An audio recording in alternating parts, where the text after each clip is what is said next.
சென்னை சோழிங்கநல்லூர் தொகுதிக்குட்பட்ட செம்மஞ்சேரி 200வது வார்டு ராஜீவ்காந்தி நகர் மையப்பகுதியில் உள்ள குளம் தொடர் மழை காரணமாக நிரம்பி உபரி நீர் ஊருக்குள் செல்ல துவங்கியுள்ளது.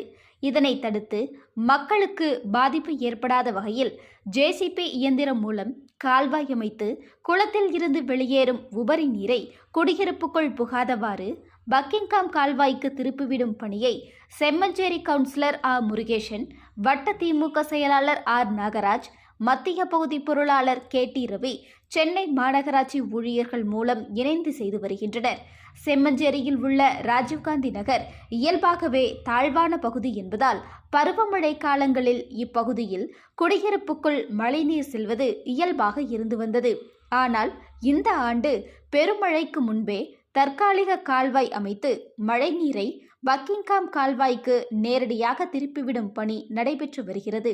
அப்பகுதி மக்களுக்கு பாதிப்பு ஏற்படாதவாறு பாதுகாக்கப்பட்டுள்ளனர்.